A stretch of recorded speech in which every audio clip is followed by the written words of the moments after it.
ಕರಾವಳಿಯಲ್ಲಿ ಭಾರೀ ಮಳೆ ಸುರಿತಾ ಇರುವ ಹಿನ್ನೆಲೆಯಲ್ಲಿ ಪುತ್ತೂರಿನ ಮನೆಗೆ ತಡೆಗೋಡೆ ಕುಸಿದು ಇಬ್ಬರು ಮೃತಪಟ್ಟಿದ್ದಾರೆ. ಇನ್ನು ದಕ್ಷಿಣ ಕನ್ನಡ ಜಿಲ್ಲೆಯ ಪುತ್ತೂರು ತಾಲೂಕಿನ ಹೆಬ್ಬಾರಬೈಲಿನಲ್ಲಿ ರಾತ್ರಿ 1 ಗಂಟೆ ಸುಮಾರಿಗೆ ಘಟನೆ ನಡೆದಿದೆ.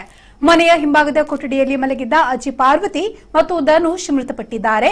ಮನೆಯ ಹಿಂಭಾಗದಲ್ಲಿದ್ದ ಎತ್ತರದ ತಡೆಗೋಡೆ ಕುಸಿದು ಮನೆ ಮೇಲೆ ಬಿದ್ದ ಪರಿಣಾಮ ಅಪಘಾತ ಸಂಭವಿಸಿದೆ. ಮೃತರಿಗೆ ತಲಾ 5 ಲಕ್ಷ ರೂಪಾಯಿ ಪರಿಹಾರ ನೀಡಲು ಜಿಲ್ಲಾ ಉಸ್ತುವಾರಿ ಸಚಿವ K.S.Rao ಜಿಲ್ಲಾಡಳಿತಕ್ಕೆ ಸೂಚನೆ ನೀಡಿದ್ದಾರೆ. ಪುತ್ತೂರು ಉಪ್ಪಿನಂಗಡಿಯ ನೆಕ್ಕಿಲಾಡಿಯಲ್ಲಿ ವ್ಯಕ್ತಿಯೊಬ್ಬ ಕೆರೆಗೆ ಬಿದ್ದು ಮೃತಪಟ್ಟಿದ್ದಾನೆ. ಇನ್ನು ಮೃತರನ್ನ 35 ವರ್ಷದ ನವೀನ್ ಎಂದು ಗುರುತಿಸಲಾಗಿದೆ. ಇನ್ನು ದಕ್ಷಿಣ ಕನ್ನಡ ಜಿಲ್ಲೆಯ ಗ್ರಾಮಾಂತರ ಪ್ರದೇಶದಲ್ಲಿ ಭಾರೀ ಮಳೆಯಾಗ್ತಾ ಇದ್ದು ಸುಳ್ಯ, ಪುತ್ತೂರು, ಬೆಳ್ತಂಗಡಿ, ಮೂಡುಬಿದ್ರೆ ಭಾಗದಲ್ಲಿ ಶಾಲೆ ಕಾಲೇಜಿಗೆ ರಜೆ ನೀಡಲಾಗಿದೆ. ಇದೇ ವೇಳೆ ಕುಕ್ಕೆ ಸುಬ್ರಹ್ಮಣ್ಯದಲ್ಲಿ ಕುಮಾರಧಾರ ನದಿ ತುಂಬಿ ಹರಿದಿದ್ದು ಸ್ನಾನಘಟ್ಟ ಮುಳುಗಡೆಯಾಗಿದೆ. ಉಪ್ಪಿನಂಗಡಿ ಸುಬ್ರಹ್ಮಣ್ಯ ಸಂಪರ್ಕಿಸುವ ರಾಜ್ಯ ಹೆದ್ದಾರಿಯ ಹೊಸಮಠ ಸೇತುವೆ ಕೂಡ ಮುಳುಗಡೆಯಾಗಿದ್ದು ಕುಕ್ಕೆಗೆ ಆಗಮಿಸುವ ಭಕ್ತರಿಗೆ ತೊಂದರೆಯಾಗಿದೆ. ನೇತ್ರಾವತಿ ಮತ್ತು ಕುಮಾರಧಾರ ನದಿ ಅಪಾಯದ ಮಟ್ಟ ಮೀರಿ ಹರಿತಾ ಇದೆ. ಇನ್ನು ನದಿ ದಡಕ್ಕೆ ತೆರಳದಂತೆ ಜಿಲ್ಲಾಡಳಿತ ಸೂಚನೆ ನೀಡಿದೆ. ರಾಷ್ಟ್ರೀಯ ಹೆದ್ದಾರಿ 75ರ ಬಿಸಿ ರೋಡ್ ಅಡ್ಡಹೊಳೆ ಮಾರ್ಗ ಮಧ್ಯೆ ನಡೀತಾ ಇರುವ ರಸ್ತೆ ಕಾಮಗಾರಿ ಭಾರೀ ಮಳೆಯಿಂದಾಗಿ ಕೊಚ್ಚಿ ಹೋಗಿದೆ. ಉಪ್ಪಿನಂಗಡಿಯ ನೀರಕಟ್ಟೆ ಪ್ರದೇಶದಲ್ಲಿ ಈ ಘಟನೆ ಸಂಭವಿಸಿದೆ. ಮಂಗಳೂರು ವಿಮಾನ ನಿಲ್ದಾಣ ಸಂಪರ್ಕಿಸುವ ಪ್ರಮುಖ ರಸ್ತೆ ಕುಸಿದಿದೆ.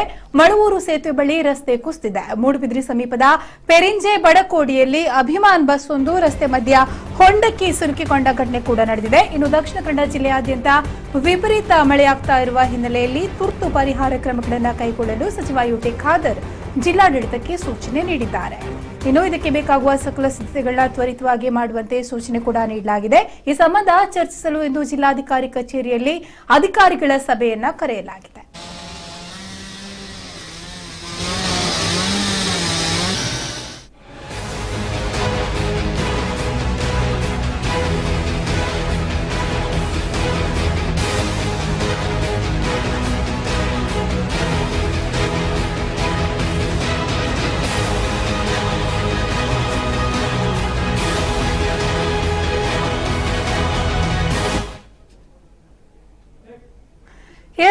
ಮಳೆಯಿಂದ ಆಗಿರುವಂತಹ ಅನಾಹುತಗಳ ಬಗ್ಗೆ ಇನ್ನಷ್ಟು ಡೀಟೇಲ್ಸ್ ಕೊಡ್ತಾರೆ ನಮ್ಮ ಪ್ರತಿನಿಧಿ ನಿಶಾನ್. ಹೇಳಿ ನಿಶಾನ್, ಈಗಾಗಲೇ ಏನು ಜಿಲ್ಲೆಯಾದ್ಯಂತ ಸಾಕಷ್ಟು ಮಳೆ ಆಗ್ತಾ ಇದೆ, ಅಲ್ಲಲ್ಲಿ ಶಾಲಾ ಕಾಲೇಜುಗಳಿಗೆ ರಜೆ ಕೂಡ ನೀಡಲಾಗಿದೆ.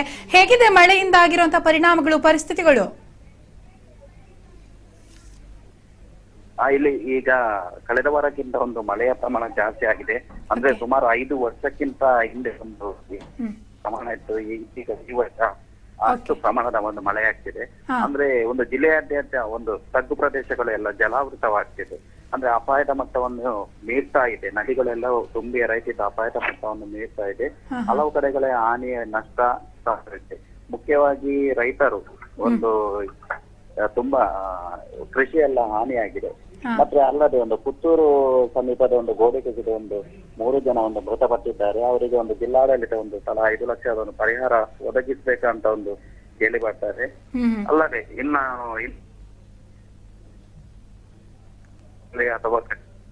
ಅಥವಾ ಇದು ಬಂಡವಾಳ ಬೀಸಿರೋರು ಎಲ್ಲಾ ಕಡೆಗಳಲ್ಲೂ ಒಂದು ಜಲಾವೃತಗೊಂಡು ಒಂದು ಈಗ ಸ್ಥಳೀಯ ಒಂದು ಜನಪ್ರತಿನಿಧಿಗಳು ಅಧಿಕಾರಿಗಳು ಒಂದು ಸ್ಥಳದಲ್ಲಿ ಬೀಡು ಬಿಟ್ಟಿದ್ದಾರೆ.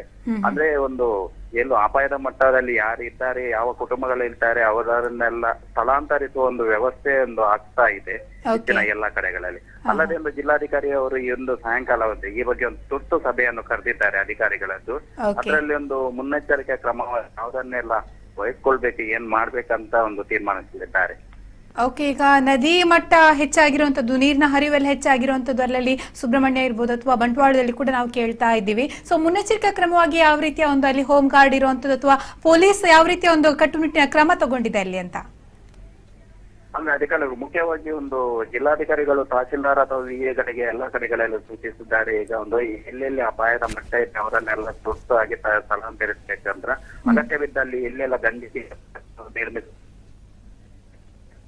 ಈಗ ಒಂದು ಫೈರ್ ಅಂದ್ರೆ ಅವರು ಅಲ್ಲಲ್ಲೇ ಒಂದು ಅಂದ್ರೆ ಮುಖ್ಯವಾಗಿ ಒಂದು ದೋಣಿಗಳನ್ನು ತಗೊಂಡೊಂದಿಗೆ ಯಾರೆಲ್ಲ ಅಪಾಯದಲ್ಲಿ ಸಿಲುಕಿದ್ದಾರೆ, ಎಲ್ಲೆಲ್ಲ ಒಂದು ಸಂಪರ್ಕವಿಲ್ಲ ಅಂತ ಕಡೆಗಳಲ್ಲಿ ಒಂದು ದೋಣಿಗಳ ಮುಖಾಂತರ ಒಂದು ಜನರನ್ನು ಕರೆತರುವ ಒಂದು ವ್ಯವಸ್ಥೆ ಮಾಡಲಾಗಿದೆ. ನೀರಿನ ಮಟ್ಟ ಒಂದು ಏರ್ತಾಲೆ ಇದೆ. ಅಂದ್ರೆ ಒಂದು ಇಂದು ರಾತ್ರಿವರೆಗೆ ನಿರಂತರ ಒಂದು ಮಳೆ ಸುರಿಯಿದ್ರೆ ಇನ್ನೊಂದು ಅಪಾಯ ಒಂದು ಸೃಷ್ಟಿಯಾಗುವ ಸಾಧ್ಯತೆ ಇದೆ. ಅದಕ್ಕಾಗಿ ಒಂದು ಮುನ್ನೆಚ್ಚರಿಕಾ ಕ್ರಮವಾಗಿ ಈಗ ಕೈಗೊಳ್ತಾ ಇದ್ದಾರೆ ಅಥವಾ ಇನ್ನೇನಾದ್ರೂ ಆಗ್ಬೇಕು ಅದನ್ನೆಲ್ಲ ಸಭೆ ನಡೆಸಿ ತೀರ್ಮಾನಿಸಬೇಕಾಗಿದೆ. ಓಕೆ, ಧನ್ಯವಾದ ನಿಶಾನ್ ನೀವೆಲ್ಲ ಮಾಹಿತಿಗಾಗಿ.